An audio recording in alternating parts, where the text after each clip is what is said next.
विरार पूर्व साईनाथ नगर क्षेत्र के स्वामी समर्थ नगर में स्थित रमाबाई अपार्टमेंट मंगलवार देर रात एक दर्दनाक हादसे का गवाह बना।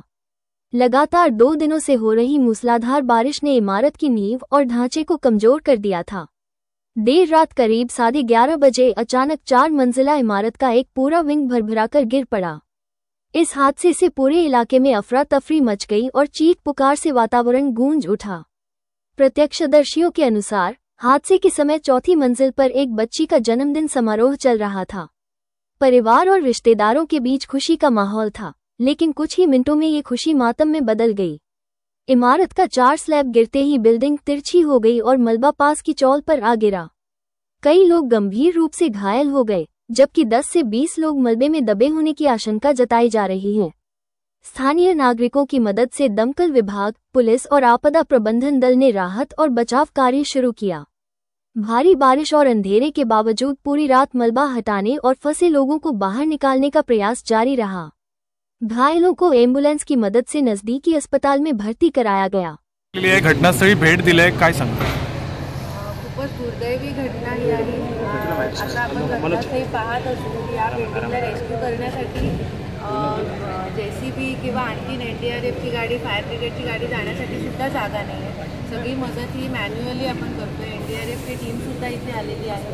महानगरपालिकेचे पूर्ण यंत्रणा, पोलीस यंत्रणा सगळेजण कामाला लागलेले आहेत। आपण आता या क्षणी हीच प्रार्थना करूया की जे जीव तिथे अडकलेले आहेत त्यांना लवकरात लवकर त्यांना तिथलं रेस्क्यू करण्यात आपल्या सगळ्यांना यश येईल आणि त्यांचे जीव वाचवण्यामध्ये आपल्याला येईल। पण स्थानिकांनी देखील तुमच्याशी संवाद साधलेला आहे, काय म्हणणे, काय कशी मदत मिळेल त्यांना? काय बघा, ते आता खरं या दुर्दैवी परिस्थितीमध्ये ते सुद्धा सगळे पॅनिक झालेले आहेत। त्यांचं सामान आता जे अर्धे बिल्डिंगमध्ये आहेत, जे बिल्डिंग आता आहे अस्तित्वात त्यामध्ये त्यांचं सामान राहिलेलं आहे। ती काळजी त्यांना लागलेली आहे की त्यांच्या सामानाचं नुकसान होईल, त्यांचं सगळं आयुष्यभराची कमाई तिकडे लागलेली आहे।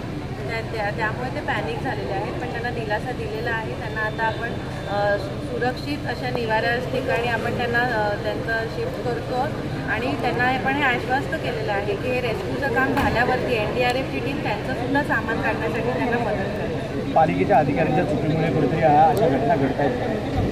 बघा, आता आपण दोषारोप करण्याची ही वेळ नाही आहे। आता ही वेळ आहे माणुसकी दाखवण्याची आणि सगळ्यांनी मिळून आपण त्यांचे जीव जे आहेत ते वाचण्यासाठी आपण प्रार्थना करायला पाहिजे आणि आपल्याच्याने जी मदत होईल ती आपण केली पाहिजे। इथे याच कंडिशनमध्ये 7 ते 8 इमारती अजून वारंवार सांगून सुद्धा स्थानिक लोक खाली करत नाहीत आणि महानगरपालिकेचे अधिकारी याच्यामध्ये काही कारवाई करत नाही। आज बिल्डिंग पडलेली आहे, या बिल्डिंगमध्येच तो राहणार आहे असं कळते, काय संपूर्ण कसं काय झालं?